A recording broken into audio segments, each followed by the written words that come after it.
अर्नव ने पीछे खड़े सभी बातें सुन ली थी। उसकी आंखों में बहुत गुस्सा था। वो चिल्लाते हुए बोला, मैं मार डालूंगा तीनों को। उनकी वजह से दी की ये हालत हुई है। मैं मार दूंगा उन्हें। ऋतुराज ने जल्दी से उसे संभाला और कहा, शांत हो जा अर्नव, शांत हो जा बेटे। अर्नव कुछ ही देर में बिलख कर रो पड़ा। वो ऋतुराज के सीने से लगते हुए बोला, पापा उन्हें मत छोड़ना, प्लीज़ पापा उन्हें मत छोड़ना। उनके कारण आज हमारी रिद्धि दी की ये हालत हुई है। ऋतुराज बिना कुछ कहे उसे शांत करने लगे। कुछ देर बाद अर्नव शांत हो गया। ऋतुराज ने एक नज़र ओटी की कांच की खिड़की के जरिए ओटी में मशीनों के बीच लेटी रिद्धि पर डाली और वहां से चले गए। ऋतुराज सीधा अपने सीनियर से मिलने गए। उन्होंने सारा वाक्य उन्हें कह सुनाया। उसके सीनियर एसीपी आशीष भारद्वाज उनका सारा वाकया सुनकर बोले, देखो ऋतुराज, तुम्हारी बेटी के साथ अन्याय हुआ है, ये मैं मानता हूँ। लेकिन तुम भी जानते हो कि अगर हमने एक भी कदम एमएलए के खिलाफ उठाया तो वो सिर्फ तुम्हारी ही नहीं बल्कि सभी की नौकरी ले जाएगा। ऋतुराज ने गुस्से से कहा, ऐसी नौकरी का मैं क्या ही करूँगा सर, जिसमें मैं अपनी बेटी को इंसाफ ना दिला पाऊँ। आशीष ने कहा, देखो ऋतुराज।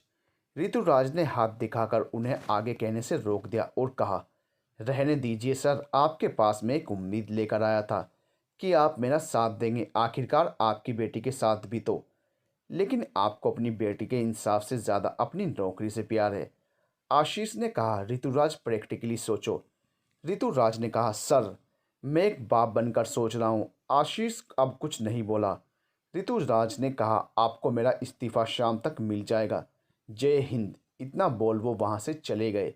उनके जाने के बाद आशीष ने कहा, जो हिम्मत मैं नहीं कर पाया वो तुम कर रहे हो ऋतुराज। साथ हूँ मैं तुम्हारे, लेकिन सामने से नहीं, पीछे से। क्योंकि अगर मैं सामने से आ गया तो अपना परिवार खो दूंगा। ऋतुराज आशीष से मिलकर सीधा हॉस्पिटल गए। ऋतुराज ने आराधना से पूछा, डॉक्टर रिद्धि को होश आया? आराधना ने नाम में सिर हिला दिया। आराधना ने फिर कहा, आपकी वाइफ को होश आ चुका है, आप उनसे मिल सकते हैं।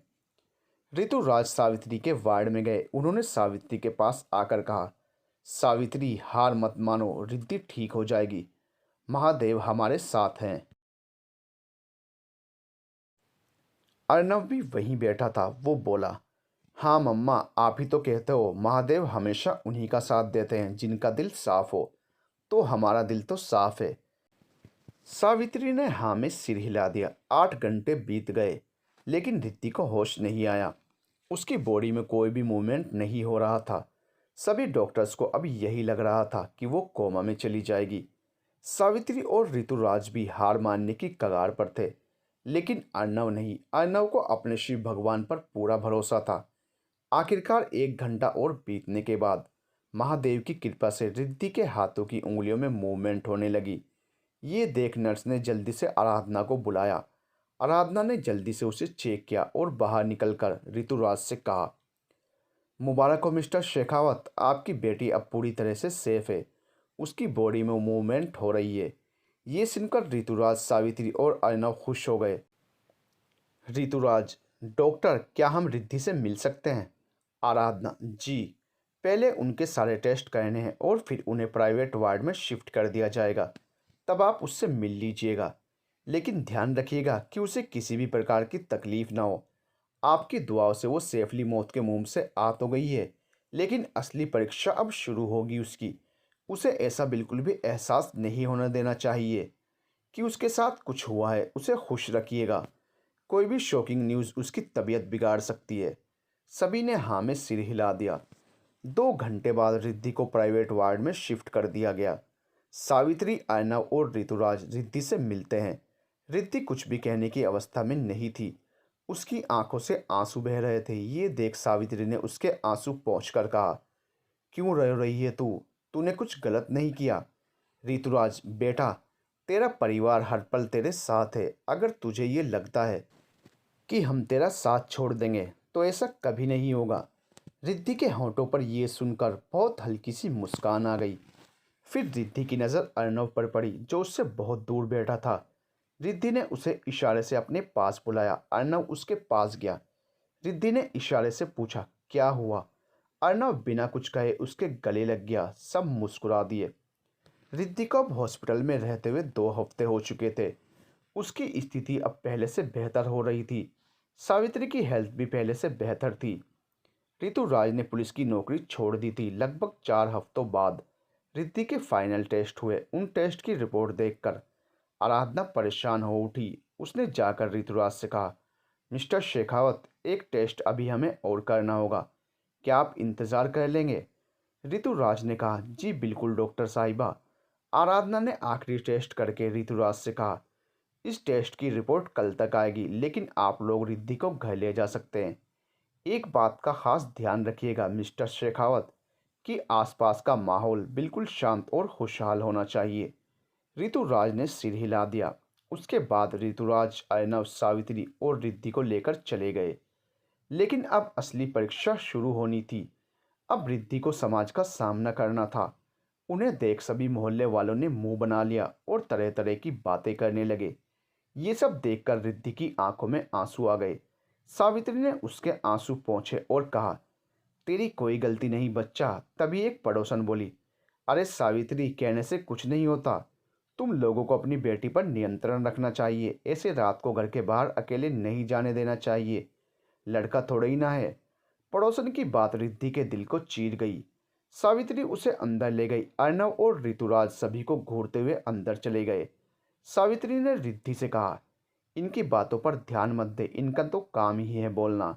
रिद्धि कुछ नहीं बोली। रात के 9 बजे सावित्री और ऋतुराज का कमरा। ऋतुराज ने सावित्री से कहा, सावित्री, मैं क्या सोच रहा हूँ, क्यों ना हम लोग घर बदल लें, एक ऐसी जगह चलते हैं जहाँ सिर्फ शांति हो। सावित्री, मुझे भी यही लगता है, ऐसा ही करना होगा रिद्धि के पापा, क्योंकि ये मोहल्ले वाले हमें जीने नहीं देंगे। ऋतुराज, मैं घर ढूंढने की शुरुआत करता हूँ। सावित्री, लेकिन घर लेंगे कैसे? हमारी सारी जमा पूंजी तो रिद्धि के ट्रीटमेंट पर खर्च हो गई। ऊपर से आपने नौकरी छोड़ दी। ऋतुराज, मेरी नौकरी की फिक्र ना करो। मेरे दोस्त की कंपनी में मैं सिक्योरिटी एजेंट का काम कर लूँगा। और रही बात घर खरीदने की, तो इस घर को बेचकर ही लेंगे दूसरा घर। सावित्री ने सिर हिला दिया। ये सब बातें बाहर खड़े अर्नव ने सुन ली। वो किचन से पानी लेने गया था और जब उसके कानों में ऋतुराज की आवाज़ टकराई तो वो रुक गया। वो उदासी से अपने कमरे की तरफ बढ़ गया। उसके कमरे से पहले रिद्धि का कमरा आता था। उसने एक नज़र खिड़की से रिद्धि के कमरे में डाली, जहाँ रिद्धि लाइट बंद करके घुटनों पर सिर रखकर रो रही थी। अर्नव तेजी से अपने कमरे की तरफ बढ़ गया। उसकी आंखों में आंसू आ गए। उसने उस दिन ठान ली कि वो अपनी बहन को इंसाफ दिलाकर रहेगा। 2 हफ्तों बाद उन्होंने अपना घर बेच दिया और नए घर में शिफ्ट हो गए। ये घर शहर से कुछ दूरी पर था। आसपास एक भी घर नहीं था। ये वही घर था जहां अर्नव गया था। उन्होंने इस घर का नाम सावित्री भवन रखा। धीरे धीरे रिद्धि अब इस ट्रॉमा से बाहर आ चुकी थी, लेकिन एक और खबर उसका इंतजार कर रही थी। आज आराधना उनके घर आई थी। आराधना ने ऋतुराज से कहा, मिस्टर शेखावत, आपसे एक बात करनी थी, इसी कारण यहाँ आई हूँ। ऋतुराज ने कहा, कहिए डॉक्टर साहिबा। आराधना ने एक गहरी सांस ली और फिर कहा, रिद्धि माँ बनने वाली है। ये सुनकर वहाँ बैठे सभी के पैरों तले जमीन खिसक गई। आराधना ने आगे कहा, अगर आप कहें तो। तभी सावित्री बोली, कोई ज़रूरत नहीं है। इस पाप में उस नन्ही सी जान का क्या कसूर, जो इस दुनिया पर आई ही नहीं। ऋतुराज ने भी कहा, बिल्कुल, इसी बहाने हमारे घर में बच्चे की किलकारी सुनाई देगी। उन लोगों ने पाप किया सो किया, लेकिन हम इतना बड़ा पाप नहीं कर सकते। एक नन्ही सी जान को नहीं मार सकते। आराधना, ऐसा परिवार बहुत ही कम देखने को मिलता है मिस्टर शेखावत, जहाँ अगर किसी लड़की के साथ ऐसा कुछ भी हो जाए तो उसे इतना बेइज्जत कर दिया जाता है और अंत में उसे अपनी जान देनी पड़ जाती है। वहीं आप लोग उसका बच्चा भी अपनाने को तैयार हैं। सावित्री, अगर परिवार साथ नहीं देगा तो क्या ये समाज साथ देगा डॉक्टर साहिबा? आराधना ने कुछ नहीं कहा और वो चली गई। रिद्धि इस वक्त अपने आप को सबसे ज़्यादा सौभाग्यशाली समझ रही थी। वो ऐसे परिवार को पाकर बहुत खुश थी। धीरे धीरे दिन बीतने लगे। घर में सब खुश थे। 9 महीनों बाद हॉस्पिटल में आज रिद्धि एक बेटी या बेटे को जन्म देने वाली थी। सब बाहर इंतजार कर रहे थे। सब बहुत चिंतित भी थे। कुछ देर बाद डॉक्टर निकली और बोली, मुबारक हो, बेटी हुई है। ये सुनकर सब खुश हो गए। उन्होंने बेटी का नाम सिया रखा। सिया 4 महीने की हो गई थी। अर्नव उसे सबसे ज़्यादा दुलारता था। आज सब बहुत खुश थे क्योंकि आज सावित्री और ऋतुराज की शादी की सालगिरह थी। अर्नव सिया को लेकर बाहर उनके लिए गिफ्ट लेने चला गया। शाम को जब वो घर पर आया तो उसके बेल बजाने पर भी किसी ने दरवाज़ा नहीं खोला। एक चाबी अर्नव के पास भी थी तो उसने उसी से दरवाज़ा खोला। घर की लाइट बंद थी। अर्नव ने जैसे ही स्विच ऑन किया वैसे ही एक धमाका हुआ और आग लग गई। अर्नव जल्दी से सिया को लेकर घर के बाहर निकला। सिया बेहोश हो चुकी थी। अर्नव को कुछ समझ नहीं आ रहा था कि वो क्या करे। शाम के वक्त उस तरफ कोई आता भी नहीं जिससे कि वो किसी से मदद मांग सके। अर्नब बस माँ पापा और दी कहता रह गया। अचानक बारिश शुरू हो गई। बारिश से घर में लगी आग बुझ गई। अर्नब ये देख सिया को गोद में उठाए जल्दी से अंदर गया। अंदर वो सीधा सावित्री और ऋतुराज के कमरे में गया। वहाँ का दृश्य देख वो चिल्ला पड़ा, माँ, दी, पापा। सामने सावित्री, ऋतुराज और रिद्धि ने पंखे से लटक कर अपने आप को फांसी दे दी थी। सिया अर्नव को कंधे से झंझोड़ती है। अर्नव अपने होश में आता है। सिया बोली, मामू कितनी देर से जगा रही हूँ, आप जाग ही नहीं रहे। अर्नव आसपास नजरें घुमाता है और देखता है कि बाहर सूरज निकल चुका है। उसे फिर एहसास होता है कि वो इस वक्त अपने अतीत में इतना खो चुका था कि उसे ध्यान ही नहीं रहा कि सुबह हो गई है। उसने सिया से प्यार से कहा, सॉरी बच्चा। सिया बस मुस्कुरा दी और फिर वो बोली, मामू मुझे ना यहाँ की टॉय ट्रेन पर स्लाइड लेनी है। जब मेरी फ्रेंड साक्षी गई थी ना तब उसने बताया था बहुत मज़ा आता है। अर्नव मुस्कुरा दिया और बोला, ठीक है बेबी डॉल। सिया फिर बोली, मामू क्या हम एंजल को भी साथ ले जाएं? अर्नव को तभी याद आया कि आज आद्रिका का एग्ज़ाम है। उसने सिया से कहा, सिया आज उनका एग्ज़ाम है। ये सुनकर सिया बोली, ठीक है जब वो एग्ज़ाम दे देगी हम तब चलेंगे। अर्नव बस मुस्कुरा दिया। फिर सिया नहाने चली गई। अर्नव शंकर के कमरे में गया और उससे बोला, मैं आद्रिका के घर जा रहा हूँ, तू सिया का ख्याल रखना। शंकर मुस्कुराते हुए बोला, ओ तो भाभी की कुछ ज़्यादा ही याद आ रही है। उसकी बात सुन अर्नव के चेहरे पर मुस्कुराहट आ गई। वो वहाँ से चला गया। वो सीधा आद्रिका के घर गया। दरवाज़ा जयश्री ने खोला। जयश्री ने उसे देख कर कहा, अरे अर्नव बेटा क्या हुआ, कुछ चाहिए? अर्नव, हाँ वो सिया के रिलेटेड आद्रिका से बात करनी थी। जयश्री ने मुस्कुराते हुए हाँ में सिर हिला दिया। जयश्री ने ऊपर की तरफ इशारा करके कहा, कमरे में है। अर्नव सीधा कमरे में चला गया। जयश्री ने फिर मंदिर की तरफ देखा और कहा, शुक्रिया महादेव। तभी उसका फ़ोन बजा। उसने देखा सीमा का फ़ोन है। उसने उठाया। सामने से सीमा बोली, जयश्री ये कहने के लिए फ़ोन किया है कि 3:30 बजे आ जाना। तब आदि घर पर नहीं होगी, फिर हम वो पार्सल देखेंगे। जाने क्यों बहुत बेचैनी हो रही है। सीमा, ठीक है फिक्र ना करो, महादेव है ना। फ़ोन रखकर जयश्री ने गहरी सांस ली और किचन में चली गई। वहीं अर्नव ने जाकर आद्रिका का दरवाज़ा खटखटाया लेकिन उसने नहीं खोला। उसने फिर डोर नॉब हिलाकर देखा तो खुल गया। वो जैसे ही अंदर गया उसने देखा कि आद्रिका पैरों से सिर तक रजाई से कवर्ड थी। ये देख अर्नव मुस्कुरा दिया। उसने दरवाज़ा बंद किया और फिर जाकर सिर की तरफ बेड के किनारे बैठ गया। उसने उसके चेहरे से रजाई हटाई तो वहाँ पैर दिखे। ये देख उसने सिर पीट लिया। वहीं जैसे ही पैरों से रजाई हटी तो आद्रिका को वहाँ ठंड का एहसास हुआ। उसने दूसरी तरफ करवट लेते हुए कहा, मम्मा सोने दो ना, 3 बजे जाना है एग्ज़ाम देने। करवट लेते हुए उसकी नज़र अर्नव पर पड़ी लेकिन उसने सपना समझकर नज़रअंदाज कर दिया। करवट बदलते ही उसे अपने गर्म पैरों पर अर्नव के ठंडे हाथों का स्पर्श महसूस हुआ। वो सिहर उठी और उठकर बैठ गई। वो टुकुर टुकुर उसे देखने लगी। अर्नव ने आगे बढ़कर उसके चेहरे पर आ रहे बालों को साइड किया और आंखों में देखते हुए कहा, गुड मॉर्निंग एंजल। आद्रिका मुस्कुराते हुए उसके सीने से लग गई और कहा, गुड मॉर्निंग अनु। अर्नव मुस्कुरा दिया और उसने उसे बाहों में कस लिया। तभी आद्रिका को रात वाली बात याद आई।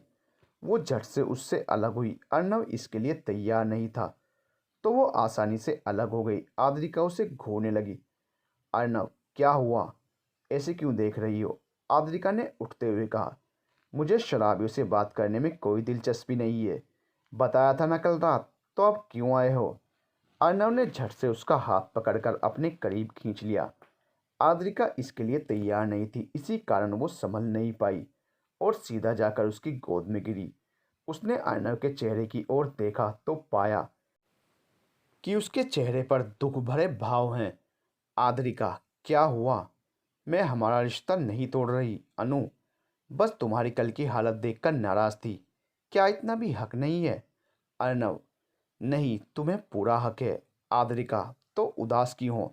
अर्नव ने चेहरे पर झूठी मुस्कान लाते हुए कहा, नहीं, मैं उदास नहीं हूँ। आद्रिका ने बारी बारी उसकी आंखों में देखा, जहां आज सिर्फ और सिर्फ दुख और दर्द ही नजर आ रहा था। आद्रिका ने कहा, जुबान झूठ बोल सकती है लेकिन आंखें नहीं। क्या हुआ? अर्नव, कुछ नहीं, अतीत की कड़वी यादें आ गई। आद्रिका, शेयर करो, दर्द कम हो जाएगा। अर्नव बिना कुछ कहे उसके गले लग गया और रो पड़ा।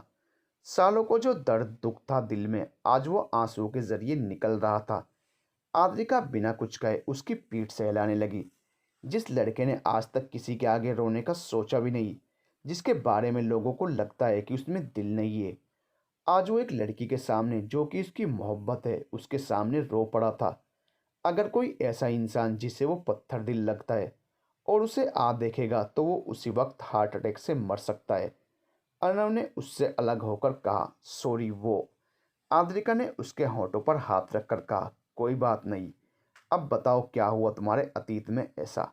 जैसे ही अर्नव बताने लगा, जयश्री ने दरवाज़ा खटखटाया। दोनों झट से अलग हुए। अर्नव ने जाकर दरवाज़ा खोला। जयश्री बोली, बेटा, वो तुम्हारे दोस्त आए हैं। अर्नव, आप चलिए, मैं आता हूँ। जयश्री ने एक नज़र कमरे में बेड पर बैठी आद्रिका पर डाली और फिर चली गई। अर्नव ने पीछे मुड़कर आद्रिका के माथे पर अपने होंठ रखे और कहा, शायद अभी वक्त नहीं आया वो बताने का, इसीलिए किस्मत ने उन्हें भेज दिया। जब वक्त आएगा तब ज़रूर बताऊंगा।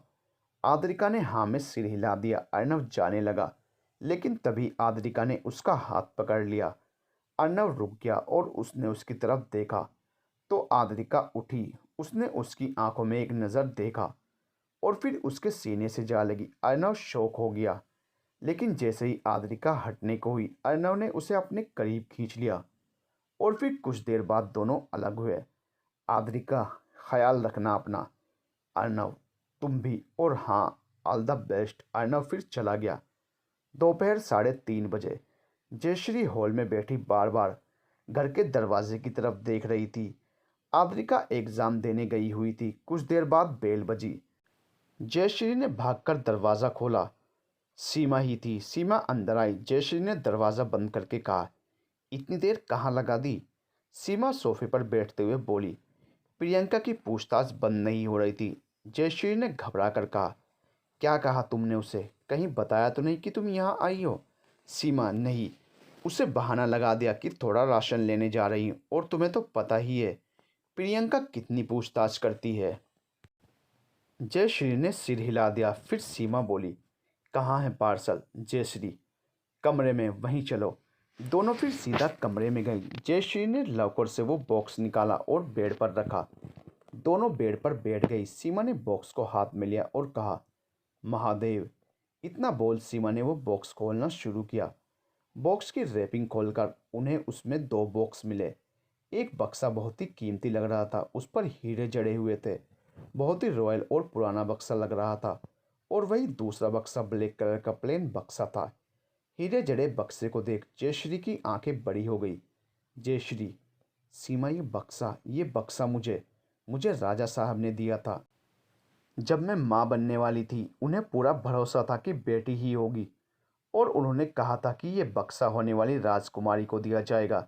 लेकिन लेकिन वहाँ से आते वक्त ये बक्सा मैं वहीं छोड़ आई, क्योंकि मैं नहीं चाहती थी कि कोई भी याद मेरे साथ वहाँ से आए। ये सुनकर सीमा की आंखें बड़ी हो गई। उसने वो बक्सा खोला। उसमें एक राजसी हार था सोने का, जो कि बेशकीमती हीरो से जड़ा था। इतना खूबसूरत हार देख सीमा हैरान रह गई। जयश्री ने वो हार अपने हाथों में लिया और कहा, ये हार उदयपुर की होने वाली राजकुमारी को मिलना है, यानी कि आदि। सीमा ने कहा, लेकिन उसने ये हार क्यों भेजा है? जयश्री भी सोचने लगी। तभी उसे कुछ याद आया और उसने कहा, राजा साहब ने मुझसे कहा था कि ये हार हम अपनी बेटी को तब पहनाएंगे जब जब वो इसके आगे जयश्री के मुंह से बोल नहीं फूट रहे थे। सीमा ने उसके कंधे पर हाथ रख कर कहा, आगे कहो जया। जयश्री ने उसकी आंखों में देखते हुए कहा, जब वो 22 साल की हो जाएगी तब तब वे उदयपुर की राजकुमारी कहलाएगी। सीमा की आंखें बड़ी हो गई। वो बोली, जया जया, आदि का जन्मदिन तो परसों है। जयश्री की आंखों से आंसू निकल आए। वो बोली, वो इंसान मेरी बेटी को मुझसे दूर ले जाएगा सीमा, मुझसे दूर ले जाएगा। सीमा, शांत हो जाओ, शांत हो जाओ तुम। अभी हमने दूसरा बॉक्स नहीं खोला, इसे पहचानती हो तुम? जयश्री ने ना में सिर हिला दिया। सीमा ने एक गहरी सांस ली और वो बक्सा खोला तो उसमें एक खत और एक घड़ी थी। घड़ी पर टाइमर लगा हुआ था जिसमें 12 घंटों का वक्त दिखा रहा था जो अपनी गति से घटता चला जा रहा था। दोनों को उस टाइमर से कुछ भी समझ नहीं आया। सीमा ने वो खत खोला और पढ़ना शुरू किया। प्रिय श्री, ये सुनकर जयश्री ने कसकर अपनी आंखें बंद कर ली। उसकी आंखों से आंसू बह निकले। खम्मा घनी रानी साहब, क्या लगा हम आपको कभी ढूंढ नहीं पाएंगे? क्यों भूल जाती हैं आपकी हम कौन हैं? अगर चाहते तो उसी दिन वापस ले आ जाते, लेकिन अब आपके जाने की वजह पता चली तो हमें रुकना पड़ गया। श्री, आप हमें छोड़कर चली गई, कम से कम एक बार बात तो कर जाती। जानती हैं कितना दुख हुआ हमें, पता नहीं कितनी ही रातें जागे हम। हमने आपको कितना याद किया ये तो हम खुद नहीं जानते। श्री, आपने हमारी एक गलती की सज़ा हमें हमारी बेटी से दूर करके दी है, लेकिन अब सज़ा का अंत है। एक बाप अपनी बेटी का सालों से इंतज़ार कर रहा है। हमें आपसे बहुत नाराज़गी है कि आपने एक राजकुमारी, हमारी बेटी देवराज सिंह राठौड़ की बेटी को एक छोटे से घर में रखा। पता नहीं उसे कितनी मुश्किलों से गुजरना पड़ा होगा। हमने आपसे कभी भी बेटे की उम्मीद नहीं की, बल्कि हमें तो शुरुआत से ही एक बेटी चाहिए थी और आप उसे भी हमसे दूर ले गई। लेकिन अब नहीं, अब हम अपनी बेटी से और दूर नहीं रह सकते। बड़े राजा साहब की बनी वसीयत के हिसाब से हमारी बेटी 22 साल की उम्र में सारी जायदाद की इकलौती वारिस बनती है। उसे ये सब संभालने अब आना ही होगा। आपने उस गलती की सज़ा हमें दी तो दी, लेकिन हमारी बेटी को भी दी। उसे ये बताया कि हम मर चुके हैं। श्री, सच में हम आपसे बहुत नाराज़ हैं। श्री, आपको हम कैसे बताएं कि हम आज भी सिर्फ आपसे प्रेम करते हैं। जो हुआ वो सिर्फ एक गलती थी जिससे आज तक मैं पछता रहा हूँ। चलो अब इसे एक तरफ करो, मुद्दे पर आते हैं। क्योंकि अगर अभी गिले शिकवे ऐसे लिखने लगा तो शायद तुम्हें पढ़ते पढ़ते सालों लग जाएं। क्योंकि हमारे गिले शिकवे बहुत हैं आपसे। ये जो टाइमर आप देख रही हैं ना, इतने समय में अगर हमें हमारी बेटी और हमारी पत्नी उदयपुर में नहीं मिली तो हम वो करेंगे जो आपने सोचा भी नहीं होगा। हम उस वजह का ही खात्मा कर देंगे जिस वजह के कारण आपको यहाँ से जाना पड़ा। हम सिर्फ यही चाहते हैं कि इस बार का जन्मदिन हमारी बेटी अपने परिवार के साथ मनाए। तो अगर उतने समय तक आप नहीं पहुंची श्री, तो हमारे हाथ खून से रंग जाएंगे। घनी खम्मा, आपके पतिदेव। पूरा खत सुनकर जयश्री की आंखों में बेहिसाब गुस्सा और दर्द था। जो सालों का दर्द और गुस्सा अंदर दफन था वो शायद अब बाहर आने वाला था। कुछ देर बाद जयश्री शांत हो गई।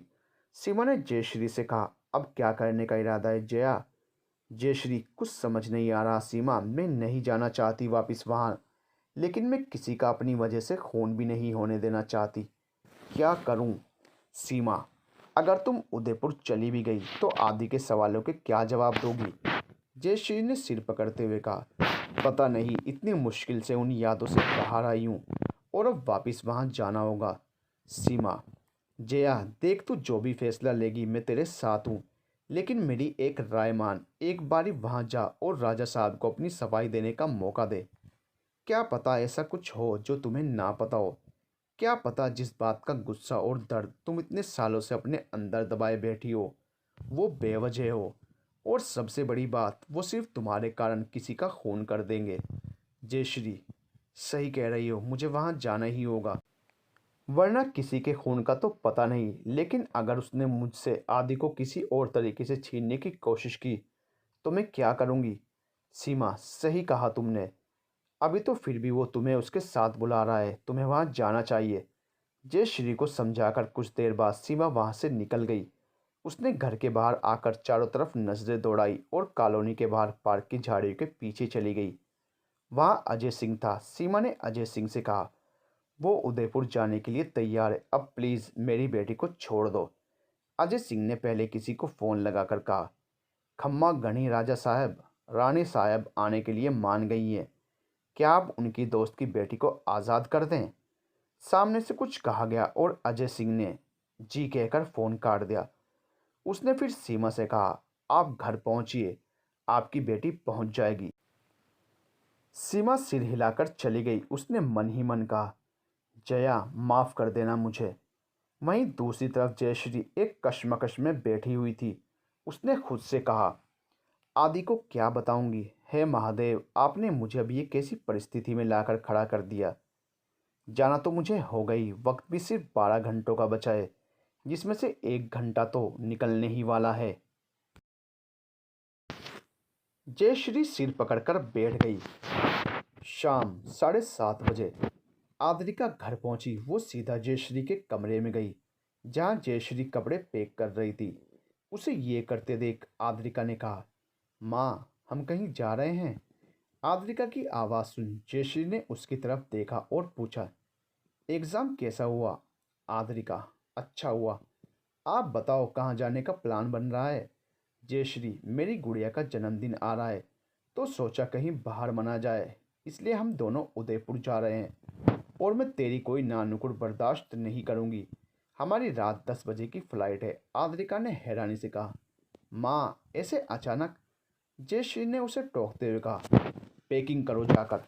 जब आद्रिका ने देखा कि जयश्री उसकी बात नहीं सुनेगी, तो वो वहाँ से चली गई। अपने कमरे में आकर उसने अपना बैग सोफे पर पटक दिया। उसने अपना फ़ोन निकाला और किसी को फ़ोन लगाकर कहा, अभी आकर मिलो।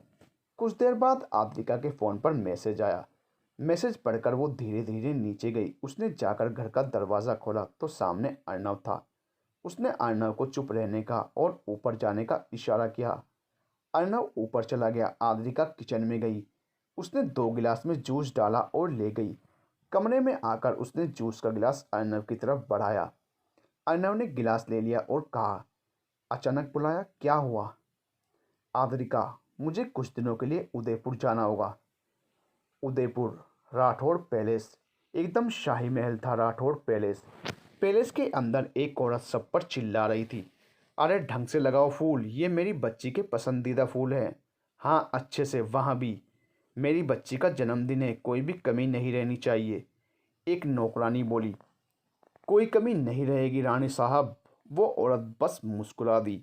ये थी काव्या। तभी उसकी नज़र राठौड़ पैलेस के मेन दरवाजे से आते हुए देवराज पर पड़ी।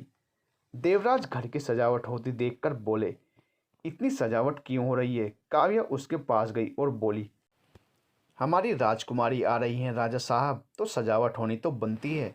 देवराज ने फूलों को देखते हुए कहा, इन फूलों से राजकुमारी को एलर्जी है। काव्या बोली, राजा साहब ये फूल हमारी राजकुमारी के पसंदीदा फूल हैं, आप कुछ नहीं जानते। देवराज ने एक गहरी सांस ली और कहा, ओ तो आप आंचल की बात कर रही हैं। काव्या बोली, और किसकी कहेंगी? राजकुमारी तो वही हैं। देवराज ने उसे घूरते हुए कहा, उदयपुर की राजकुमारी और होने वाली रानी साहब आद्रिका सिंह राठौड़ है, ना कि आंचल, भूलिएगा मत। और वो आज रात यहाँ आ रही हैं। काव्या गुस्से से बोली, आद्रिका कौन है? देवराज, हमारी और श्री की बेटी। फिर नौकरों से ये सारी सजावट हटवा दो। आप सभी की रानी साहब जयश्री सिंह राठौड़ और राजकुमारी आद्रिका सिंह राठौड़ आ रहे हैं, उनके लिए शाही से भी शाही स्वागत होना चाहिए। फिर काव्या को घूरते हुए, हमें उनके स्वागत में किसी भी तरह की कमी नहीं चाहिए और ना ही उन्हें किसी बात को लेकर तकलीफ होनी चाहिए। इतना बोलकर वो अपने कमरे में चले गई। सभी नौकर देवराज का कहा मानकर सारी सजावट हटाने लगे। काव्या ने गुस्से से कहा, इतनी मुश्किल से उस जयश्री को यहाँ से निकाला था और वो अब फिर से आने लगी है। मैं ये महलनुमा पैलेस और सारी जायदाद उसकी बेटी की नहीं होने दे सकती। रानी की गद्दी पर तो मेरी आंचल ही बैठेगी। शिमला। आद्रिका की बात सुनकर अर्णव के मुंह से सारा जूस बाहर निकल आया। वो हैरानी से उसे देखने लगा। उसने अपनी आंखें बंद की और फिर से खोली। उसने गिलास टेबल पर रखा और आद्रिका का चेहरा अपने हाथों में थाम कर कहा, तुम कहीं नहीं जाओगी, आद्रिका ने उसकी आंखों में देखते हुए कहा। अनु, माँ चाहती है कि मैं इस बार अपना जन्मदिन कुछ खास तरीके से मनाऊं, तो हम उदयपुर जा रहे हैं, अर्नव ने मन ही मन कहा। माँ चाहती है या बाप? अर्नव, क्या तुम मेरे साथ नहीं मनाना चाहती? आद्रिका ने कहा। मनाना चाहती हूँ, लेकिन माँ नहीं मानेगी और हम कुछ ही दिनों में वापिस आ जाएंगे। अर्नव ने कहा। कब जा रही हो? आद्रिका ने कहा, आज रात 10 बजे की फ़्लाइट है, 1 घंटे में हम वहाँ पहुँच जाएंगे। अर्नव ने कहा, ठीक है, लेकिन तुम मेरे साथ टच में रहना और अगर कोई खतरा महसूस हो तो मुझे बता देना। आद्रिका ने सिर हिला दिया। अर्नव ने कहा, मैं चलता हूँ, तुम पैकिंग करो। आद्रिका ने फिर सिर हिला दिया। अर्नव जाने लगा, लेकिन रुक गया। वो आद्रिका की तरफ मुड़ा। उसने आद्रिका का चेहरा फिर से अपने हाथों में भरा और उसके बाद अर्नव पूरी शिद्दत से आद्रिका का माथा चूमने लगा और उसके माथे से माथा टिकाकर बोला, मुझे रोज़ कॉल करोगी, अगर मेरी याद आए तो मुझे बताना, मैं आ जाऊंगा। और हाँ, इसके बाद उसने अपना माथा उसके माथे से हटाया और उसकी आंखों में देखकर कहा, किसी और लड़के की तरफ नज़र उठाकर भी मत देखना, वरना उस लड़के का खून कर दूंगा। तुम पर सिर्फ मेरा हक है। आद्रिका ने नाराजगी से कहा, अच्छा जी, और आप लड़कियों की तरफ नज़र उठाकर देखोगे? अर्नव ने फिर से उसका माथा चूम लिया और कहा, ना तो पहले कभी किसी लड़की को नज़र उठाकर देखा था और अब तो कोई गुंजाइश ही नहीं है। अर्नव फिर शांत हो गया। आद्रिका मुस्कुराते हुए उसे देखने लगी। फिर अर्नव ने कहा, इस समुद्र में डूबने का हक सिर्फ तुम्हें है। आद्रिका ने मुस्कुराते हुए कहा, और इस पर्वत की ऊंचाई को छूने का हक सिर्फ तुम्हें है। अर्नव, अपना ख्याल रखना। आद्रिका सिर हिला देती है। जैसे ही अर्नव जाने लगता है, आद्रिका उसका हाथ पकड़ लेती है। अर्नव उसकी तरफ मुड़ता है। आद्रिका की आंखों में हल्की नमी थी। ये देख अर्नव ने झट से उसका चेहरा हाथों में भर लिया और कहा, क्या हुआ? आद्रिका की आंखों से आंसू टपक गया और वो बोली, पता नहीं क्यों, लेकिन बहुत ही घबराहट हो रही है। ऐसा लग रहा है जैसे हम वापस मिल नहीं पाएंगे। अर्नव ने उसके होठों पर अपनी उंगली रखी और कहा, श्श, ऐसा नहीं कहते, हम एक हैं। आद्रिका सिर हिला देती है। फिर अर्नव वहाँ से निकल जाता है। आद्रिका पैकिंग करने लगती है। अर्नव घर से बाहर निकलने की बजाय जयश्री के कमरे का दरवाज़ा खटखटाने लगता है। जयश्री ने दरवाज़ा खोला। अर्नव को देखकर वो हैरान हो गई और बोली, तुम यहाँ? अर्नव ने बिना किसी भाव के कहा, आरू के रिलेटेड बात करनी है, चलिए ज़रा। जयश्री और अर्नव कमरे में जाते हैं। अर्नव ने फिर जयश्री से कहा, आरू, मुझे सही सलामत यहाँ 1 हफ्ते बाद चाहिए। जयश्री ने असमंजस में कहा, क्या कहना चाहते हो? अर्नव ने कहा, आरू की सच्चाई से अवगत हूँ मैं, जानता हूँ कि वो उदयपुर की होने वाली रानी साहेब है और आप उसे उसके बाप से मिलवाने ले जा रही हैं, जिसने आपको धोखा दिया। ये सुनकर जयश्री घबरा गई। उसने हकलाते हुए कहा, तुमने आदि आदि को तो नहीं बताया? अर्नव ने कहा, नहीं, अभी तक तो नहीं। जयश्री ने राहत की सांस ली। अर्नव ने आगे कहा, मैं फिर से कह रहा हूँ कि मुझे आरू सही सलामत चाहिए। अगर मुझे उसकी आंखों में एक भी आंसू होने की खबर मिली तो आई शपथ पूरा का पूरा उदयपुर उड़ा दूंगा। इतना बोलकर वो चला गया। जयश्री बेड पर बैठ गई और बोली, अब ये कौन सी आफत आ गई हमारे सिर? पहले पुरानी आफत से निपट लेते हैं, बाद में इससे भी निपट लेंगे। कुछ देर में आद्रिका और जयश्री एयरपोर्ट पर चली गई। वहीं दूसरी तरफ पूरे उदयपुर में ये खबर फैल चुकी थी कि वहाँ की राजकुमारी और रानी साहब आ रही हैं। सब उनके स्वागत के लिए तैयारियां करने में अपना अपना योगदान दे रहे थे। वहीं काव्या ये सब देखकर बहुत जल चुकी थी। वो अपने कमरे में बैठी हुई थी। तभी उसकी नौकरानी साध्वी आई। साध्वी विशेष रूप से काव्या के लिए काम करती थी। साध्वी ने काव्य से कहा, रानी साहब, देख लीजिए, छोटी राजकुमारी का भी तो जन्मदिन है, लेकिन उनके आने की किसी को नहीं पड़ी। सभी बड़ी राजकुमारी के आगमन की तैयारियां कर रहे हैं। काव्या ने गुस्से से कहा, राजा साहब ने बहुत बड़ी गलती कर दी है, उन्हें तो अब मैं बताती हूँ। इतना बोलकर वो वहाँ से देवराज के कमरे में चली गई। देवराज के कमरे में वो बिना दरवाज़ा खटखटाए ही चली आई, जो बात देवराज को हरगिज पसंद नहीं थी। देवराज सोफे पर बैठे एक फाइल रीड कर रहे थे। जैसे ही उन्हें अपने कमरे में किसी और के होने का एहसास हुआ, उन्होंने नज़र उठाकर देखा तो काव्या को पाया। काव्या को देख देवराज गुस्से से बोले, बिना हमारी इजाज़त के आपने यहाँ आने की हिमाकत भी कैसे की? काव्या ने उनकी बात को नज़रअंदाज करके कहा, जयश्री और उसकी वो बेटी यहाँ नहीं रहेंगे। ये हमारा फैसला है। To be continued.